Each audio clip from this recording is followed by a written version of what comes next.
എല്ലാവർക്കും നമസ്കാരം. നമ്മൾ വലിയൊരു പരീക്ഷ കഴിഞ്ഞ് അതിൻ്റെ ഷോർട്ട് ലിസ്റ്റുകളിൽ ഉൾപ്പെട്ട് ആ പരീക്ഷയുടെ അടുത്ത ഘട്ടമായിട്ടുള്ള സർട്ടിഫിക്കറ്റ് വെരിഫിക്കേഷനും ഇൻ്റർവ്യൂവിനും വേണ്ടി കാത്തിരിക്കുന്നവരാണ്. അപ്പം നമുക്കറിയാം ഈ ഒരു പരീക്ഷ വളരെ വ്യത്യസ്തമായിട്ടുള്ള ഒരു പരീക്ഷയാണ്. ഇപ്പം 611/2024 പരീക്ഷ കഴിഞ്ഞത്. തദ്ദേശ സ്വയംഭരണ വകുപ്പിലെ സ്ഥാപനങ്ങൾക്ക് കീഴിൽ ഹെൽത്ത് ഇൻസ്പെക്ടർ പോസ്റ്റിലേക്കുള്ള പരീക്ഷയും അതുപോലെ തന്നെ മെഡിക്കൽ എഡ്യൂക്കേഷൻ വിഭാഗത്തിൽ ജൂനിയർ ഹെൽത്ത് ഇൻസ്പെക്ടർ പരീക്ഷയും രണ്ടും ചേർത്ത് കമ്പൈൻഡ് ആയിട്ടുള്ള ഒരു കോമൺ എക്സാമാണ് നമ്മൾ എഴുതിയിരിക്കുന്നത്. അപ്പോൾ ഈ പരീക്ഷയുടെ പ്രത്യേകത രണ്ട് തസ്തികയ്ക്കും കൂടിയിട്ടുള്ള കോമൺ എക്സാം ആയിരുന്നു.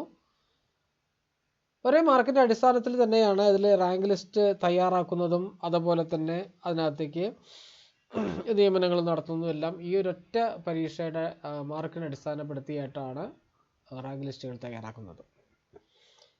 അതിലിപ്പം 4 ജില്ലകളിലെ 4-5 ജില്ലകളിലെ ചുരുക്കപ്പട്ടികകൾ ഷോർട്ട് ലിസ്റ്റ് പ്രസിദ്ധീകരിച്ചിട്ടുണ്ട്. അപ്പോൾ ഈ ഷോർട്ട് ലിസ്റ്റിൽ ഉൾപ്പെടുത്തിയവർക്ക് അവരുടെ പ്രൊഫൈലിൽ അവരുടെ യോഗ്യത സർട്ടിഫിക്കറ്റുകൾ ആഡ് ചെയ്യാനുള്ള മെസ്സേജുകൾ ഇതിനകം വന്നിട്ടുണ്ടാവാം. ഒരു കാര്യം പ്രത്യേകം പറയാനുള്ളത് എന്താണെങ്കിൽ, PSCയിൽ നിന്ന് നമുക്ക് കിട്ടിയിരിക്കുന്ന അറിവ് പ്രകാരം അവിടെ മെസ്സേജുകൾ വന്നത് ലിസ്റ്റിൽ ഉൾപ്പെട്ടവർക്കും ഉൾപ്പെടാത്തവർക്കും മെസ്സേജുകൾ പോയിട്ടുണ്ട്. ഒന്നിലധികം മെസ്സേജുകൾ പലർക്കും വന്നിട്ടുണ്ട് സർട്ടിഫിക്കറ്റ് അപ്ലോഡ് ചെയ്യാൻ.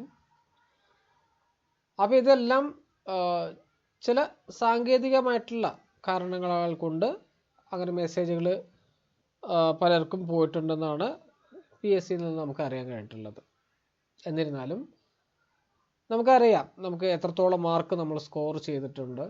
ഇപ്പോൾ വന്നിരിക്കുന്ന ജില്ലകളിലെ ഷോർട്ട് ലിസ്റ്റിൽ അതിനകത്ത് തന്നെ മാർക്ക് കൂടെ കൊടുത്തിട്ടുണ്ട്. ഇത്ര മാർക്കിന് മുകളിലുള്ളവർ ആ ലിസ്റ്റിൽ ഉൾപ്പെട്ടിട്ടുണ്ടെന്നുള്ള വിവരം ആ ഷോർട്ട് ലിസ്റ്റ് പരിശോധിക്കുമ്പോൾ നമുക്കറിയാൻ കഴിയും.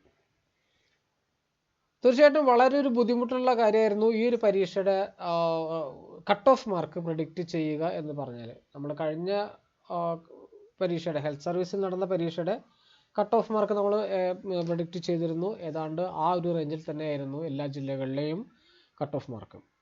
പക്ഷേ ഈ ഒരു പരീക്ഷയിൽ നമ്മൾ പ്രെഡിക്റ്റ് ചെയ്തതെല്ലാം മാറി നിന്നുകൊണ്ടാണ് കട്ട് ഓഫ് മാർക്ക് വന്നിരിക്കുന്നത്. ഇപ്പോൾ വന്നിരിക്കുന്ന ജില്ലകളിൽ മിക്കവാറും ഒരു 37 എബോവ് അങ്ങനെ ഒരു മാർക്കാണ് കാണുന്നത്. 40 ഉണ്ട്, 44 ഉണ്ട്. അത്തരത്തിലുള്ള മാർക്കുകളാണ് കട്ട് ഓഫ് മാർക്കായിട്ട് വന്നിരിക്കുന്നത്. നല്ല പലർക്കും നന്നായി പഠിച്ചവർക്ക് നല്ല രീതിയിൽ പെർഫോം ചെയ്യാൻ പറ്റിയ എക്സാം ആയിരുന്നു. അപ്പം ഈ ഒരു സെഷൻ എന്ന് പറഞ്ഞാൽ ഉദ്ദേശിക്കുന്നത് നമുക്ക് PSCയിൽ ഇപ്പം നമുക്ക് സർട്ടിഫിക്കറ്റ് വെരിഫിക്കേഷൻ കഴിഞ്ഞാൽ ഒരു അഭിമുഖം ഉണ്ടാവും, ഇൻ്റർവ്യൂ ഉണ്ടാവും. അതിനകത്ത് നമുക്ക് എങ്ങനെയാണ് നന്നായിട്ട് സ്കോർ ചെയ്യാൻ പറ്റുന്നത് അതിനു വേണ്ടിയിട്ടുള്ള കാര്യങ്ങളാണ് ഈ ഒരു സെഷനിലൂടെ പഠിപ്പിക്കുന്നത്.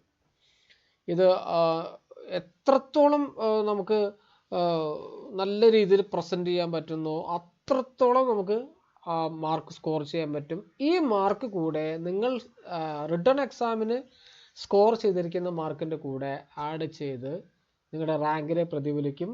ആ മാർക്കാണ് നിങ്ങളുടെ റാങ്ക് ലിസ്റ്റുകളുടെ നിങ്ങളുടെ സ്ഥാനം നിർണ്ണയിക്കുന്നത്. അപ്പോൾ വളരെ ഗൗരവമായിട്ട് കണ്ടാൽ വളരെ സിമ്പിളായിട്ട് മാർക്ക് സ്കോർ ചെയ്യാൻ പറ്റും. നിങ്ങൾക്ക് നിങ്ങളുടെ റാങ്കിൽ നിങ്ങളുടെ സ്ഥാനം ഉയർത്തിക്കൊണ്ടുവരാൻ പറ്റുന്ന തരത്തിലാണ് ഇൻ്റർവ്യൂ ടിപ്സ് എന്ന് പറഞ്ഞിട്ട് ഇങ്ങനൊരു സെഷൻ വെച്ചിരിക്കുന്നത്. ഞാൻ PSC കോച്ചിങ് ക്ലാസ്സുകൾ കൊടുക്കുമ്പോൾ നമുക്കറിയാമായിരുന്നു ഏതൊക്കെ തരത്തിലുള്ള ക്വസ്റ്റ്യൻസ് വരും, ഏതൊക്കെ ഭാഗത്തു നിന്ന് ക്വസ്റ്റ്യൻസ് വരും. അതൊക്കെ ഒരേ ലെവലിൽ ക്രോഡീകരിച്ച് അതിനനുസരിച്ചുള്ള മോഡൽ പരീക്ഷകളെല്ലാം ചെയ്തിട്ടാണ് നമ്മൾ കോച്ചിങ് കൊടുത്തത്.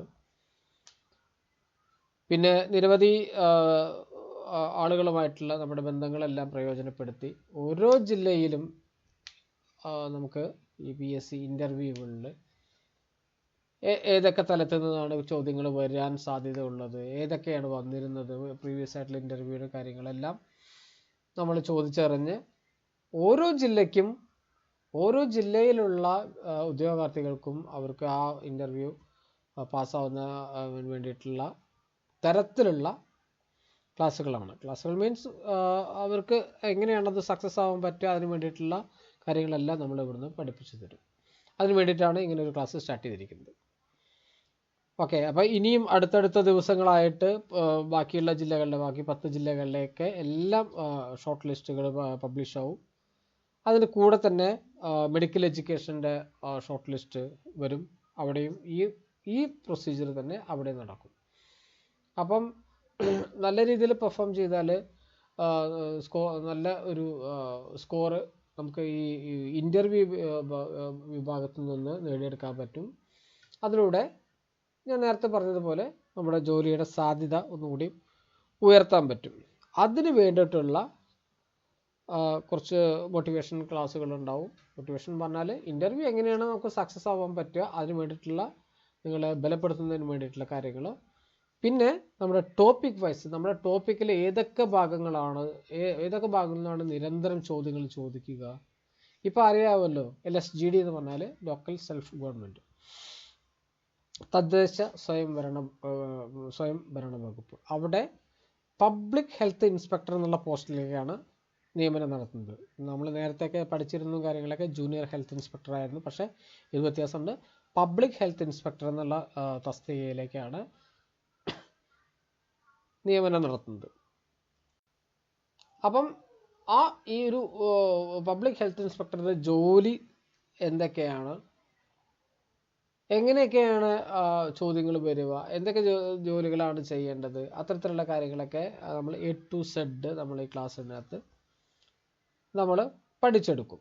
അപ്പോൾ അതിന് വേണ്ടിയിട്ടുള്ള കാര്യങ്ങളാണ് നമ്മൾ തയ്യാറാക്കിയിരിക്കുന്നത്. അപ്പോൾ ഒരിക്കൽ കൂടി എല്ലാവർക്കും സ്വാഗതം പറയുകയാണ്. നല്ല രീതിയിൽ ഈ ക്ലാസ്സുകൾ ഇത് ഫുൾ ഏത് സമയത്ത് വേണമെങ്കിലും നിങ്ങൾക്ക് എടുത്ത് പഠിക്കാവുന്ന തരത്തിലാണ് ഈ ക്ലാസ്സുകൾ അപ്ലോഡ് ചെയ്യുന്നത്.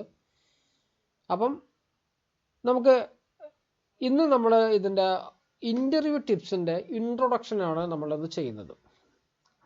ഇൻ്റർവ്യൂ ടിപ്സിൻ്റെ ഇൻട്രൊഡക്ഷനിൽ നമുക്ക് ഒരു ഇൻ്റർവ്യൂവിന് അറ്റൻഡ് ചെയ്യേണ്ടത് എങ്ങനെയാണ് അത് നമ്മൾ പഠിക്കും.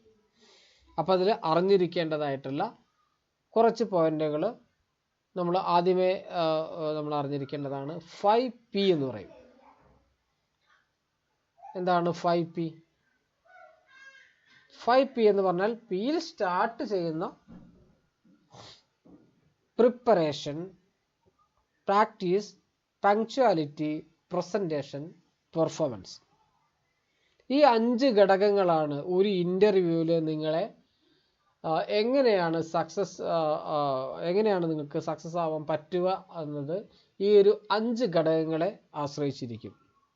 അപ്പോൾ ഈ 5 ഘടകങ്ങളെ കുറിച്ചിട്ടാണ് ഇന്നത്തെ ക്ലാസ്സിൽ പറയുന്നത്. അപ്പം ഈ 5 ഘടകങ്ങൾ നമുക്കറിയാം. ഏതൊരു കമ്പനിയിൽ ഇപ്പം PSCയിലും മാത്രമല്ല വേറെ ഏത് തരത്തിലുള്ള ഇൻ്റർവ്യൂസ് ആണെങ്കിലും നമ്മളത് കറക്റ്റായിട്ട് ഈ ഒരു 5P കൃത്യമായിട്ട് പഠിച്ചു പോയാൽ നമുക്ക് അത് അവിടെ സക്സസ് ആവാൻ കഴിയും. അതിന് വേണ്ടിയിട്ടാണ് ഫസ്റ്റിലെ നിങ്ങളെ അതിന് പ്രാപ്തമാക്കുകയാണ് ചെയ്തത്. ഒരു ഇൻ്റർവ്യൂ അറ്റൻഡ് ചെയ്ത് അവിടെ എങ്ങനെ നിങ്ങൾക്ക് സക്സസ് ആവാൻ പറ്റും അതാണ് ആദ്യമേ നിങ്ങളെ പഠിപ്പിക്കുന്നത്. ഇത് പഠിച്ചാൽ മാത്രമാണ് നമുക്ക് ധൈര്യമായിട്ട് എവിടെയും കയറി ചെന്ന് ഏത് ഇൻ്റർവ്യൂവിന് വേണമെങ്കിലും നമുക്ക് കൃത്യമായിട്ട് ആൻസർ ചെയ്യാൻ പറ്റും. ആ ഇൻ്റർവ്യൂ ബോർഡിനെ നമുക്ക് നല്ല രീതിയിൽ സ്വാധീനിക്കാൻ പറഞ്ഞാൽ മറ്റു തരത്തിലൊന്നുമല്ല, നമ്മുടെ ആൻസർ കൊണ്ട്, നമ്മുടെ പ്രസൻറ്റേഷൻ കൊണ്ട്, നമ്മുടെ ആറ്റിറ്റ്യൂഡ് കൊണ്ടെല്ലാം ആ ഇൻ്റർവ്യൂ ചെയ്യുന്ന ആ പാനലിനെ നമുക്ക് നമ്മുടെ ആ ഒരു സ്മൈലിൻ്റെ ഉള്ളിൽ അവരെ ഒതുക്കി നിർത്താൻ കഴിയും. അത് തന്നെയാണ് ഓരോ ഇൻ്റർവ്യൂവിൻ്റെയും വിജയരഹസ്യം. അപ്പോൾ ഈ ഒരു കാര്യം കൃത്യമായിട്ട് അറിഞ്ഞു വെക്കണം. അപ്പോൾ അതിന് വേണ്ടിയിട്ടുള്ള കാര്യങ്ങളാണ് ഫസ്റ്റ് P. 5Pയിൽ ഫസ്റ്റ് വരുന്നത് പ്രിപ്പറേഷനാണ്. എന്താണ് പ്രിപ്പറേഷൻ എന്ന് പറഞ്ഞാൽ? ഒരുങ്ങണം. ഇൻ്റർവ്യൂവിന് വേണ്ടി ഒരുങ്ങണം. എന്ന് പറഞ്ഞാൽ നമുക്കറിയാം ഇപ്പോൾ നമ്മൾ ഇൻ്റർവ്യൂവിന് വന്ന് ഇരിക്കുന്നത്, ആ ഇൻ്റർവ്യൂ ബോർഡിൻ്റെ ഉള്ളിൽ ചെന്ന് ഫ്രണ്ടിൽ ഇരിക്കുന്നത് പബ്ലിക് ഹെൽത്ത് ഇൻസ്പെക്ടർ എന്നുള്ള പോസ്റ്റിലേക്ക് ജോലി നേടാൻ വേണ്ടിയിട്ടാണ് നമ്മൾ അവിടെ ചെന്നിരിക്കുന്നത്. അപ്പോൾ നമുക്ക് എന്ത് വേണം, എന്താണ് അറിഞ്ഞിരിക്കേണ്ടത്? നമുക്ക് ആ ജോലിയെക്കുറിച്ച് അറിഞ്ഞിരിക്കണം, വേണ്ടേ? ആ ജോലി എന്താണ്? ഹെൽത്ത് ഇൻസ്പെക്ടർ എന്ന് പറഞ്ഞാൽ എന്ത് ജോലിയാണ് ചെയ്യേണ്ടത്? ആ ജോലിയെക്കുറിച്ച് നമ്മൾ അറിഞ്ഞിരിക്കണം. നമ്മൾ ജോലി ചെയ്യുന്ന സ്ഥാപനങ്ങൾ ഏതൊക്കെയാണെന്ന് അറിഞ്ഞിരിക്കണം.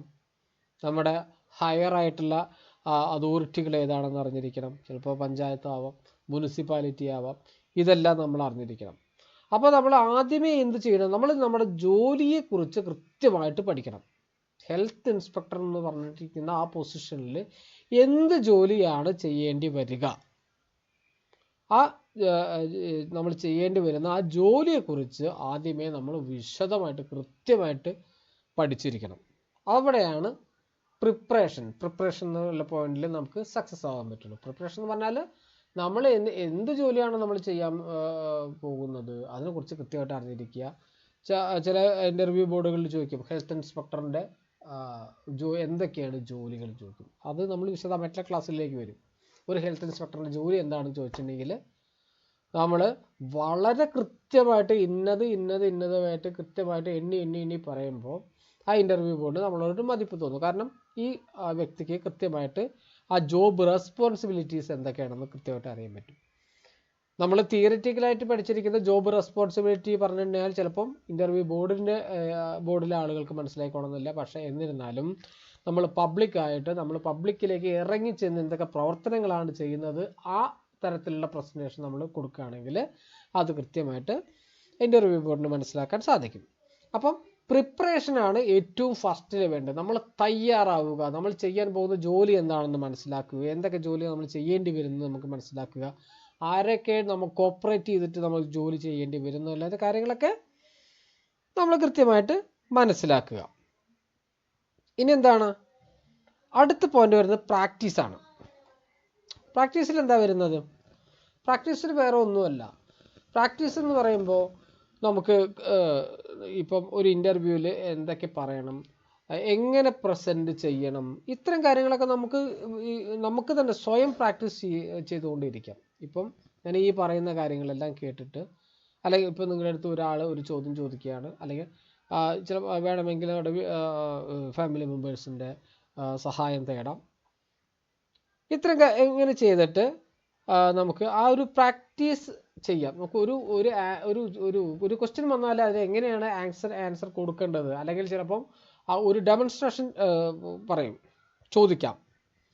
ഇപ്പം വെൽ ക്ലോറിനേഷൻ, എങ്ങനെയാണ് വെൽ ക്ലോറിനേഷൻ ചെയ്യുക, അതൊന്ന് വിശദീകരിക്കാമോ എന്ന് ചോദിച്ചിട്ടുണ്ടെങ്കിൽ നമുക്ക് എന്ത് ചെയ്യണം?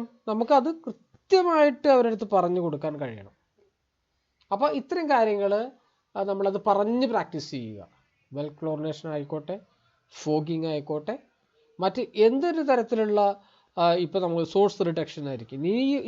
ഈ ഒരു സമയത്ത് ഏറ്റവും കൂടുതൽ ക്വസ്റ്റ്യൻസ് വരുന്നത് ഇത്തരത്തിലുള്ള source reduction, chlorination, well chlorination, ഇത്തരം കാര്യങ്ങളൊക്കെയാണ്. കാരണം ഇപ്പോൾ അറിയാം മഴക്കാലമാണ്, കൊതുകുജന്യ അസുഖങ്ങൾ ഒരുപാട് പടർന്നുകൊണ്ടിരിക്കുന്ന സമയമാണ്, വാട്ടർ ബോൺ ഡിസീസുകളുണ്ട്. അപ്പോൾ ഈ ക്ലോറിനേഷനെ കുറിച്ച് നമുക്ക് കൃത്യമായിട്ട് പഠിക്കണം, സോഴ്സ് റിഡക്ഷനെ കുറിച്ച് കൃത്യമായിട്ട് പഠിക്കണം, മോസ്കിറ്റോസ്, ഏതൊക്കെ തരത്തിലുള്ള മോസ്കിറ്റോസ് എന്തൊക്കെ അസുഖങ്ങൾ പരത്തുന്നു എന്നതിനെക്കുറിച്ച് നമ്മൾ കൃത്യമായിട്ട് പഠിക്കണം. അപ്പോൾ ഇത്രയും കാര്യങ്ങളൊക്കെ നമ്മൾ പഠിച്ച് പ്രാക്ടീസ് ചെയ്ത് നമ്മുടെ ഉള്ളിലുണ്ടായാൽ നമുക്ക് എന്നെ കൃത്യമായിട്ട് നമുക്ക് പറഞ്ഞ് നമുക്ക് പറയുന്നതിന് നമുക്കൊരു സ്റ്റൈൽ ഉണ്ടായിരിക്കണം. എപ്പോഴും ഒരിക്കലും ഒരു നിരുത്സാഹ രീതിയിൽ നമ്മൾ ആൻസർ ചെയ്യരുത്. അതിനെന്ത് വേണം? അതിന് കൃത്യമായിട്ട് നമ്മളിങ്ങനെ ഇത്രയും കാര്യങ്ങളെല്ലാം നമ്മൾ ഇങ്ങനെ ആവർത്തിച്ച് നമ്മൾ പ്രാക്ടീസ് ചെയ്തുകൊണ്ടിരുന്നാൽ ഏതൊരു ഇൻ്റർവ്യൂ നമുക്ക് സക്സസ് ആയി എടുക്കാൻ പറ്റും. ഓക്കെ, അടുത്തൊരു പോയിന്റ് വരുന്നത് പങ്ക്ച്വാലിറ്റിയാണ്. പങ്ക്ച്വാലിറ്റി എന്ന് പറയുമ്പോൾ നമുക്ക് ഇതിൻ്റെ ഈ 5Pയിൽ വരുന്ന ഒരു പ്രധാന ഘടകം തന്നെയാണ് പങ്ക്ച്വാലിറ്റി. പങ്ക്ച്വാലിറ്റി എന്ന് പറഞ്ഞാൽ അറിയാമല്ലോ, സമയക്രമം. നമ്മൾ കൃത്യസമയത്ത് തന്നെ ഇൻ്റർവ്യൂവിനെ അറ്റൻഡ് ചെയ്യുക. നമ്മുടെ പേര് വിളിക്കുമ്പോൾ കൃത്യമായിട്ട് ആ സ്പോട്ടിൽ തന്നെ അറ്റൻഡ് ചെയ്യാൻ ശ്രമിക്കുക. ആ ഒരു പങ്ക്ച്വാലിറ്റിയാണ് ഇതിൽ നമ്മൾ പ്രതിപാദിക്കുന്നത്. അത് എല്ലാ ഇൻ്റർവ്യൂവിനും അത് തന്നെയാണ്. ഇപ്പം ഈ PSCയിൽ മാത്രമല്ല, പ്രൈവറ്റ് ഫോമിലാണെങ്കിലും ഏത് സമയത്താണെങ്കിലും പറഞ്ഞ സമയത്ത് റിപ്പോർട്ടിങ് ചെയ്യുക. ഇത് ഈ ഇൻ്റർവ്യൂവിൽ മാത്രമല്ല, ഇവിടെ നിന്ന് കഴിഞ്ഞ് ജോലി സമയത്തും ജോലി ചെയ്യുന്ന ഇതിനകത്തും ഈ ഒരു പങ്ക്ച്വാലിറ്റി നമ്മൾ കീപ്പ് ചെയ്യേണ്ടത് വളരെ വളരെ അത്യാവശ്യമായിട്ടുള്ള കാര്യമാണ്. ഓക്കെ, അടുത്ത നെക്സ്റ്റ് P എന്ന് പറഞ്ഞാൽ 4th P പറഞ്ഞ പ്രസൻറ്റേഷൻ. ഇൻ്റർവ്യൂ ബോർഡിനെ കുപ്പിയിലാക്കാൻ പറ്റുന്ന ഏറ്റവും സിമ്പിൾ ആയിട്ടുള്ള ട്രിക്സ് ആണ് ഈ പ്രസൻറ്റേഷൻ പഠിക്കുക. ഒരു ക്വസ്റ്റ്യനുള്ള ആൻസർ നമ്മൾ എങ്ങനെയാണ് നമ്മൾ പ്രസൻറ്റ് ചെയ്യുന്നത് എന്നതിനെ കുറിച്ച് നമ്മുടെ പ്രസൻറ്റേഷൻ കാണുമ്പോൾ ഇൻ്റർവ്യൂ ബോർഡിന് ആ ഒരു മതിപ്പ് തോന്നണം. ആ രീതിയിലായിരിക്കണം നമ്മൾ വളരെ ധൈര്യത്തോടു കൂടി, ഒരു തെറ്റും ഒരു പിഴവും നമ്മുടെ ഉണ്ടാവില്ല, നമ്മൾ അത്രയും കോൺഫിഡൻസോട് കൂടിയിട്ട് നല്ല ധൈര്യത്തോടു കൂടിയിട്ട് ഉത്തരങ്ങൾ പറയുക. ഇൻ്റർവ്യൂ ബോർഡ് ചിലപ്പോൾ 4 or 5 പേരുണ്ടാവാം, അല്ലെങ്കിൽ എക്സ്പെർട്ടായിട്ടുള്ള ആളുകളുണ്ടാവാം. ഏത് തരത്തിലുള്ള ആളുകളാണെങ്കിലും എന്ത് തരത്തിലുള്ള ക്വസ്റ്റ്യൻസ് ചോദിക്കുകയാണെങ്കിലും നമ്മൾ കൃത്യമായിട്ട് ആൻസറിൽ നിന്നുകൊണ്ട് നമ്മൾ ആ പ്രസൻറ്റേഷൻ ചെയ്യുമ്പോൾ ഒരിക്കലും ഇൻ്റർവ്യൂ ബോർഡിനെ തരം താഴ്ത്തിയിട്ടോ അല്ലെങ്കിൽ അവരെടുത്ത് തർക്കിച്ചു കൊണ്ടോ ഉള്ള ആൻസർ നമ്മൾ പറയരുത്. നമ്മൾ ഇതാണ്, ഇങ്ങനെ ഉണ്ടാവുള്ളൂ, അങ്ങനെ ഉണ്ടാവില്ല, അത്തരത്തിലുള്ള രീതിയിലൊന്നും ഒരിക്കലും തർക്കിച്ചു കൊണ്ട് ഒരു ഉത്തരം കൊടുക്കരുത്. എന്നാലും റൈറ്റ് ആൻസറിൽ നമ്മൾ നിലനിന്നുകൊണ്ട് വളരെ മാന്യമായിട്ട്, വളരെ ഒരു നിശ്ചയദാർഢ്യത്തോടെ ദൃഢമായിട്ട് തന്നെ നമ്മൾ ആ ആൻസർ ചെയ്യുകയാണെങ്കിൽ, ആ പ്രസൻറ്റേഷൻ ചെയ്യുകയാണെങ്കിൽ അത് നമുക്ക് സക്സസ് ആവാൻ പറ്റിയിട്ടുള്ള ഒരു കാര്യമാണ്. ഇൻ്റർവ്യൂ ബോർഡിൽ അത്തരത്തിലുള്ള ചോദ്യങ്ങളാണ് കൂടുതലും ഉദ്യോഗാർത്ഥികളെല്ലാം വീണ് പോകുന്നത്. ഒരു ചോദ്യം ചോദിക്കും, ഒരാൾ ചോദ്യം ചോദിക്കും, നമ്മൾ ആ ചോദ്യത്തിന് ഉത്തരം കൊടുക്കുവാൻ നമ്മളിരുന്ന് ഒരു സംശയത്തിൻ്റെ നിഴലിൽ നമ്മൾ ഇതാണോ, ആ ഒരു സംശയത്തിൽ നിൽക്കുമ്പോൾ അടുത്ത ആൾ ചോദിക്കും ഇന്നതല്ലേ ചോദിച്ചിട്ടുണ്ടെങ്കിൽ ചിലപ്പോൾ ആൾ പറയുന്നത് തെറ്റുത്തരാവും. ഇന്നതല്ലേ ചോദിച്ചിട്ടുണ്ടെങ്കിൽ അപ്പോൾ നമുക്ക് കൺഫ്യൂഷൻ ആവും. ഇങ്ങനെ ട്വിസ്റ്റ് ചെയ്ത് ഒരാളൊന്ന് ചോദിക്കും, ഒരാളൊന്ന് പറയും ആൻസർ, അങ്ങനെ മാറ്റി പറഞ്ഞ് നമ്മളെ കൊണ്ട് നമ്മൾ പഠിച്ചതും നമ്മുടെ മനസ്സിലുണ്ടാകുന്ന എല്ലാതും കൂടെ കൊളാവുന്ന രീതിയിൽ അതെത്തിക്കാനുള്ള സാധ്യതയുണ്ട്. ഇൻ്റർവ്യൂ ബോർഡിൽ ഇരിക്കുന്നവർ പല പ്രോഗ്രാം ഓഫീസേഴ്സ് ഉണ്ടാവും. ഇപ്പോൾ ലെപ്രസി, മലേറിയ ഓഫീസർമാരുണ്ടാവും. അത്തരത്തിലുള്ള പ്രോഗ്രാം ഓഫീസർമാർ TB കാര്യങ്ങൾ മാത്രം ചോദിക്കുന്നവരുണ്ടാവും. TB കുറിച്ച് ചോദിക്കും, അവർ TB കുറിച്ച് മാത്രമേ ചോദിക്കുകയുള്ളൂ. ലെപ്രസി ഓഫീസറാണെങ്കിൽ ലെപ്രസിയെ കുറിച്ച് ചോദിക്കും. മലേറിയ ഓഫീസറാണെങ്കിൽ മലേറിയയെ കുറിച്ച് ചോദിക്കും. മോസ്കിറ്റോസിനെ കുറിച്ച് ചോദിക്കും. അപ്പോൾ അത്തരത്തിലുള്ള ക്വസ്റ്റ്യൻസ് എല്ലാം നമ്മൾ പ്രതീക്ഷിച്ചിരിക്കണം, നമ്മളത് കൃത്യമായിട്ട് നമ്മൾ പഠിച്ചിരിക്കണം, നമ്മളത് പഠിക്കും. പക്ഷേ നമ്മൾ ഈ പ്രസൻറ്റേഷൻ നമ്മൾ പ്രസൻറ്റ് ചെയ്യുന്ന രീതി അവർക്ക് ഇഷ്ടപ്പെട്ടാൽ പിന്നെ കുറച്ചുകൂടി സിമ്പിളായിട്ടുള്ള കാര്യങ്ങളാവും നമ്മുടെ അടുത്ത് ചോദിക്കുക. അപ്പോൾ ആ ഒരു കാര്യം വളരെ വളരെ ശ്രദ്ധിക്കുക. നമ്മുടെ മുന്നിലിരിക്കുന്ന ഹയർ അതോറിറ്റി ആളുകളാണ്, നമ്മുടെ സീനിയേഴ്സാണ്, സൂപ്പർ സീനിയേഴ്സാണ്, നമ്മളെ നയിക്കേണ്ടവരാണ്. ഈ ഒരു ചിന്ത നമ്മുടെ ഉള്ളിലുണ്ടായിരിക്കണം. ഇൻ കേസ് ഒരു ഉത്തരം നമുക്ക് അറിയില്ലെങ്കിൽ തന്നെ നമ്മളിരുന്ന് പരുങ്ങരുത്. നമുക്ക് ആ ഉത്തരം എനിക്ക് അറിയില്ല, ടെൻഷൻ ആവേണ്ട ആവശ്യമില്ല. ഒന്നുകിൽ ക്വസ്റ്റ്യൻ മനസ്സിലായിട്ടില്ലെങ്കിൽ ചോദിക്കുക, ഒന്നുകൂടെ എനിക്ക് ചോദ്യം മനസ്സിലായില്ല, ഒന്നുകൂടി ചോദ്യം പറഞ്ഞു തരുമോ ചോദിക്കുക. ഇനി അതിൻ്റെ ഉത്തരം പൂർണ്ണമായിട്ടുള്ള ഉത്തരം നമുക്ക് കിട്ടിയിട്ടില്ലെങ്കിൽ അതിന് കൃത്യമായിട്ടുള്ള ഉത്തരം എനിക്ക് ഓർമ്മ കിട്ടുന്നില്ല, അല്ലെങ്കിൽ അതിനെക്കുറിച്ച് എന്തെങ്കിലും കാര്യങ്ങൾ നിങ്ങൾക്ക് അറിയുമെന്ന് ചോദിക്കും. അപ്പോൾ അറിയുന്ന കാര്യങ്ങൾ മാത്രം പറയുക. ഒരിക്കലും തെറ്റുത്തരം പറഞ്ഞ് അത് സമർത്ഥിക്കാൻ നിൽക്കരുത്. തെറ്റായിട്ടുള്ള ഉത്തരങ്ങൾ പറയാതിരിക്കുന്നതിലും നല്ലത് റൈറ്റ് ആൻസർ പറയാൻ ശ്രമിക്കുക, അല്ലെങ്കിൽ പറയുക, തുറന്ന് പറയുക, ഉത്തരം എനിക്ക് ഓർമ്മ കിട്ടുന്നില്ല, അത്തരം കാര്യങ്ങൾ പറഞ്ഞ് അതും നമ്മൾ പ്രസൻറ്റ് ചെയ്യേണ്ട രീതിയും അവർ ശ്രദ്ധിക്കും. ഇനി അടുത്തത് പെർഫോമൻസ് എല്ലാം ഇപ്പോൾ ഈ പറഞ്ഞിരിക്കുന്ന ഈ 4P നേരത്തെ പറഞ്ഞിരിക്കുന്ന പ്രിപ്പറേഷൻ, പ്രാക്ടീസ്, പങ്ക്ച്വാലിറ്റി, പ്രസൻറ്റേഷൻ, ഇതിൻ്റെ എല്ലാം കൂടി ചേർത്തിട്ടുള്ള ഒരു ലാസ്റ്റ് പോയിൻ്റാണ് പെർഫോമൻസ് വരുന്നത്. പെർഫോമൻസിൽ നമ്മൾ എന്തൊക്കെയാണ് ശ്രദ്ധിക്കേണ്ടത്? ഇപ്പോൾ നേരത്തെ പറഞ്ഞു, നമ്മളൊരു ഉത്തരം കൊടുക്കുമ്പോൾ, ഒരു ചോദ്യത്തിന് ഒരു ഉത്തരം കൊടുക്കുമ്പോൾ എന്തൊക്കെ രീതിയിലാണ് നമ്മൾക്ക് അതിൻ്റെ ഉത്തരം കൊടുക്കേണ്ടത്, എങ്ങനെയൊക്കെയാണ് അത് പ്രസൻറ്റ് ചെയ്യേണ്ടതെന്നൊക്കെ പ്രസൻറ്റേഷൻ. പെർഫോമൻസിൽ നമ്മൾ എന്തൊക്കെയാണ് ശ്രദ്ധിക്കേണ്ടത്? ഓൾ ഓവർ നമ്മുടെ മൊത്തത്തിലുള്ള നമ്മുടെ ലുക്ക്, ഡ്രസ്സിങ്, ഹെയർ സ്റ്റൈൽ, നമ്മുടെ അപ്പിയറൻസ്, നമ്മുടെ നമ്മളെ കാണുമ്പോൾ തന്നെ നമുക്ക് ഒരു അരോചകമല്ലാത്ത രീതിയിലായിരിക്കണം മറ്റുള്ളവരുടെ മുന്നിൽ നമ്മൾ ചെന്നിരിക്കുന്നത്. അപ്പോൾ നമ്മുടെ ഡ്രസ്സിങ് വളരെ മാന്യമായിരിക്കണം. എന്ത് തന്നെ ആണെങ്കിലും കൂടെ ഒരു ഇൻ്റർവ്യൂ ബോർഡിൻ്റെ മുന്നിൽ, ഒരു ജോലിക്ക് വേണ്ടിയിട്ടുള്ള ഇൻ്റർവ്യൂ ബോർഡിൻ്റെ മുന്നിൽ ഇരിക്കുമ്പോൾ നമ്മൾ വളരെ മാന്യമായിട്ടുള്ള ഡ്രസ്സ് ധരിക്കാൻ ശ്രദ്ധിക്കുക. അത് മാത്രം, നിങ്ങളുടെ അപ്പിയറൻസ് മാത്രം ശ്രദ്ധിക്കാൻ ഒരാളുണ്ടാവും, അതിന് മാർക്ക് ഇടാൻ ഒരാളുണ്ടാവും. നമ്മുടെ അപ്പിയറൻസ് എത്ര ബെറ്റർ ആണോ അതിനനുസരിച്ച് നമ്മുടെ സ്കോർ കൂടി വരും. വളരെ ഡീസൻ്റായിട്ട് ഡ്രസ്സിങ് ചെയ്യുക, വൃത്തിയായിട്ട്, ബോയ്സ് ആണെങ്കിൽ വൃത്തിയായിട്ട് മുടി ചെയ്യുക, ഷേവ് ചെയ്യുന്നവരാണെങ്കിൽ വളരെ വൃത്തിയായിട്ട് ഷേവ് ചെയ്യുക, താടി വളർത്തുന്നവരാണെങ്കിലും മാന്യമായിട്ട് താടിയും മീശയെല്ലാം വൃത്തിയായിട്ട് ഡ്രസ്സിങ് ചെയ്ത് പോവുക. ഇനി ഗേൾസിലേക്ക് വരികയാണെങ്കിൽ ഈ പറഞ്ഞതുപോലെ നിങ്ങളെ പേഴ്സണലി അട്രാക്റ്റ് ചെയ്യുന്ന തരത്തിലുള്ള ഓവർ മേക്കപ്പിംഗ് ചെയ്യാതിരിക്കുക. ഓക്കെ, അത് ഞാൻ പല സ്ഥലങ്ങളിലും ഞാൻ ഇങ്ങനെ കണ്ടിട്ടുള്ളതാണ്. ഞാൻ ഇതേപോലെ 1-2 ഇടങ്ങളിൽ ഞാൻ ശ്രദ്ധിച്ചിട്ടുള്ള കാര്യങ്ങളാണ്. അവിടെ ഇൻ്റർവ്യൂ പോകേണ്ട ആളുകൾ പറയുന്നതാണ്. നിങ്ങളുടെ അപ്പിയറൻസ് ഗുഡ് അപ്പിയറൻസ് ആയിരിക്കണം എപ്പോഴും.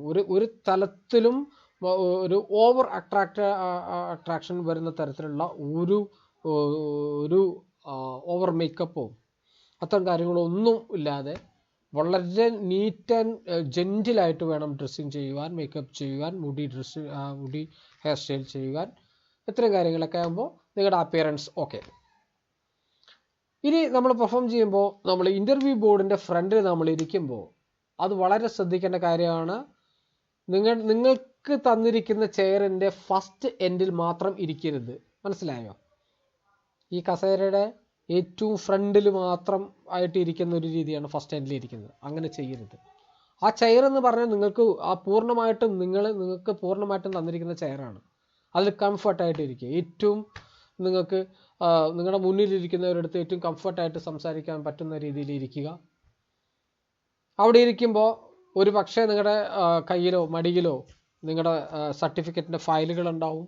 ഒരു കാരണവശാലും വിരലുകൾ കൊണ്ടോ കാലുകൾ കൊണ്ടോ ഈ വിരലുകൾ കൊണ്ട് എന്തെങ്കിലും പിടിച്ച് ഈ ഫയലിൻ്റെ എൻഡ് പിടിച്ച് മടക്കി ഇരിക്കുവാനോ, കാലുകൾ ആട്ടി ഇരിക്കുവാനോ, അത്തരത്തിലുള്ള കാര്യങ്ങളൊന്നും ചെയ്യരുത്. ഇതെല്ലാം ഇൻ്റർവ്യൂ ബോർഡ് ശ്രദ്ധിക്കുന്ന ഇതാണ്. നിങ്ങൾ ഇൻ്റർവ്യൂ ബോർഡിൻ്റെ മുന്നിൽ ഇരിക്കുന്നത് എങ്ങനെയാണ് ഇരിക്കുന്നത്? ചിലരുണ്ടാവും, അവരുടെ കയ്യിൽ എന്തെങ്കിലും പേനയോ എന്തെങ്കിലും ഉണ്ടെങ്കിൽ അത് തിരിപ്പിച്ചിരിക്കും. അത്തരത്തിലുള്ള കാര്യങ്ങളൊന്നും ചെയ്യരുത്. നിങ്ങൾ എന്തിനാണോ അവിടെ ചെന്നിരിക്കുന്നത്, നിങ്ങളുടെ അടുത്ത് അഭിമുഖത്തിന് ചെന്നതാണ്, ചോദ്യങ്ങൾ ചോദിക്കും, ഉത്തരം പറയുക. അതിനിടയിൽ വേറെ ഒരു തരത്തിലുള്ള കാര്യങ്ങളും ഉണ്ടാവാൻ പാടില്ല. അത്തരം കാര്യങ്ങളൊക്കെ ഇൻ്റർവ്യൂ ബോർഡിൻ്റെ ശ്രദ്ധ അതിലേക്ക് പോകാനും പിന്നെ നിങ്ങളെ എങ്ങനെയെങ്കിലും അവിടുന്ന് പറഞ്ഞയക്കാൻ വേണ്ടിയിട്ടുള്ള കാര്യങ്ങളാവും അവർ ചെയ്യുക. ഈ ഒരു കാര്യം വളരെയധികം ശ്രദ്ധിക്കേണ്ടതാണ്. പലർക്കും പറ്റുന്ന തെറ്റാണ്. ഇൻ്റർവ്യൂ ബോർഡിൻ്റെ മുന്നിൽ പോയിരുന്നിട്ട് ചിലപ്പോൾ മുടി പിടിച്ച് വലിക്കുക, ഇടയ്ക്കിടയ്ക്ക് മുഖം തുടയ്ക്കുക, ഇത്തരം കാര്യങ്ങളൊന്നും ചെയ്യരുത്. എന്നാൽ അത്യാവശ്യം എന്തെങ്കിലും ഉണ്ടെങ്കിൽ ചെയ്തേ പറ്റുള്ളൂ എന്ന് ചെയ്യണം. എപ്പോഴും കർച്ചീഫ് കൊണ്ട് മുഖം തുടയ്ക്കുക, കൂട്ടുവായിടുക. കൂട്ടുവായിടുന്നത് ഒരിക്കലും ചെയ്യാൻ പാടില്ലാത്ത കാര്യങ്ങളാണ്. ഇൻ്റർവ്യൂ ബോർഡിന് കൂട്ടുവായിടരുത്. കാലുകൾ ആട്ടിയിരിക്കരുത്. കൈകൊണ്ട് നമ്മുടെ തന്നെ ബാഗോ ഫയലോ ഇത്തരം കാര്യങ്ങളൊന്നും തിരിപിടിച്ചിരിക്കരുത്. അത് നിങ്ങളുടെ ഇൻ്റർവ്യൂ ബോർഡിൻ്റെ ഫ്രണ്ടിലുള്ള മേശയിൽ കൈ കുത്തിയിരിക്കരുത്. വളരെ ശ്രദ്ധിക്കേണ്ട കാര്യമാണ്. നിങ്ങൾക്ക് തന്നിരിക്കുന്ന ചെയർ മാത്രമാണ് നിങ്ങൾക്ക് ഇരിക്കാൻ വേണ്ടിയിട്ടുള്ള ഇരിപ്പിടം. ആ ചെയറിൽ മാന്യമായിട്ടും വൃത്തിയായിട്ടും ഇരിക്കുക. ചോദിക്കുന്ന ചോദ്യങ്ങൾക്ക് വളരെ കോൺഫിഡൻ്റ് ആയിട്ട് ഉത്തരങ്ങൾ പറയുക. അത് ഏത് തരത്തിലുള്ള ചോദ്യങ്ങളാണെങ്കിലും എന്ത് തരത്തിലുള്ള ചോദ്യങ്ങളാണെങ്കിലും എങ്ങനെ ചോദിച്ചാലും എനിക്ക് അതിന് ആൻസർ പറയാൻ പറ്റും എന്നുള്ള കോൺഫിഡൻസ് ഒറ്റ ചോദ്യത്തിൽ ഇൻ്റർവ്യൂ ബോർഡിന് മനസ്സിലാവും. ഒറ്റ ചോദ്യത്തിൽ, ഫസ്റ്റിൽ വരുന്ന ഒറ്റ ചോദ്യത്തിൽ ഇൻ്റർവ്യൂ ബോർഡിന് നിങ്ങളുടെ കോൺഫിഡൻസ് ലെവൽ മനസ്സിലാവും. എങ്ങനെ ചോദിച്ചാലും ഞാൻ ഉത്തരം പറയും, റൈറ്റ് ആൻസറിലേക്ക് ഞാൻ എത്തും, റൈറ്റ് ആൻസർ ഞാൻ പറയും എന്നുള്ളത് ഒരൊറ്റ ചോദ്യത്തിൽ ഇൻ്റർവ്യൂ ബോർഡിന് മനസ്സിലാക്കാൻ കഴിയും. അത്തരത്തിലുള്ള ആ ഒരു മൈൻഡ് പവർ ഉണ്ടാക്കിയെടുക്കുക. അപ്പോൾ ഇന്നത്തെ ഒരു ദിവസം ഈ ഒരു ഫസ്റ്റ് ഇൻട്രൊഡക്ഷൻ എന്ന് പറഞ്ഞാൽ ഇതിനു വേണ്ടി തയ്യാറാവുന്നതിന് മുന്നേ നിങ്ങൾ മാനസികമായിട്ട് തയ്യാറാവുന്നതിന് വേണ്ടിയിട്ടാണ് ഞാൻ ഇത്രയും കാര്യങ്ങൾ പറഞ്ഞത്. 5P ഇമ്പോർട്ടൻ്റ് ആയിട്ടുള്ള preparation, practice, punctuality, presentation, performance. ഈ ഒരു കാര്യങ്ങളിൽ നമ്മൾ മനസ്സിലാക്കിയാൽ പിന്നെ നമ്മുടെ ടോപ്പിക്കിൽ വരുന്ന കാര്യങ്ങളാണ്. ടോപ്പിക്കിൽ വരുന്ന കാര്യങ്ങൾ ഒരു ചോദ്യം പോലും നിങ്ങൾ തെറ്റാത്ത രീതിയിൽ ഞാൻ പഠിപ്പിച്ചു തരും. അത് കഴിഞ്ഞാൽ ഓരോ ജില്ലാ തലത്തിലും ഓരോ ജില്ലയ്ക്കും പ്രത്യേകതയുണ്ട്. അസുഖത്തിൻ്റെ കണക്കുകളാണെങ്കിലും സ്റ്റാറ്റിസ്റ്റിക്സിലൊക്കെ വളരെ വ്യത്യാസമുണ്ട്. ഇതെല്ലാം നമുക്ക് ഈ ഒരു ക്ലാസ്സിനകത്ത് ഉൾപ്പെടുത്തിയിട്ടാണ് ക്ലാസ്സുകൾ തയ്യാറാക്കിയിരിക്കുന്നത്. അപ്പോൾ ഇതൊരു കുഞ്ഞു വീഡിയോ ആണ്. ഞാൻ എല്ലാവർക്കും നമുക്ക് ഇനിയും ഒരുപാട് പേര് ഇതിനകത്ത് ജോയിൻ ചെയ്യാൻ വേണ്ടിയിട്ട് താല്പര്യം പ്രകടിപ്പിച്ചിട്ടുണ്ട്. അതൊക്കെ ഈ ഷോർട്ട് ലിസ്റ്റ് വരുന്ന മുറയ്ക്കാണ് അവരൊക്കെ ജോയിൻ ചെയ്യുക. ഞാൻ അങ്ങനെ ഒരു ഇതിൽ നിർത്തിയിരിക്കുകയാണ്. അപ്പോൾ ഷോർട്ട് ലിസ്റ്റ് വരുന്ന മുറയ്ക്ക് നമുക്ക് ഇനിയും ഇതിനകത്തേക്ക് ആളുകൾ ചേരും. അപ്പം ഈ ഒരു കാര്യം കൃത്യമായിട്ട് ഒന്ന് മനസ്സിലാക്കി വെക്കുക. അപ്പം എല്ലാവർക്കും ഒരിക്കൽ കൂടി സ്വാഗതം പറയുകയാണ്. എല്ലാവരും നല്ല രീതിയിൽ പെർഫോം ചെയ്തിട്ട് എല്ലാവർക്കും പോസ്റ്റിംഗ് കിട്ടാൻ വേണ്ടിയിട്ട് ഞാനും ആത്മാർത്ഥമായിട്ട് പ്രാർത്ഥിക്കുകയാണ്. എല്ലാവർക്കും ആശംസകൾ. ഒരിക്കൽ കൂടി നന്ദി, നമസ്കാരം.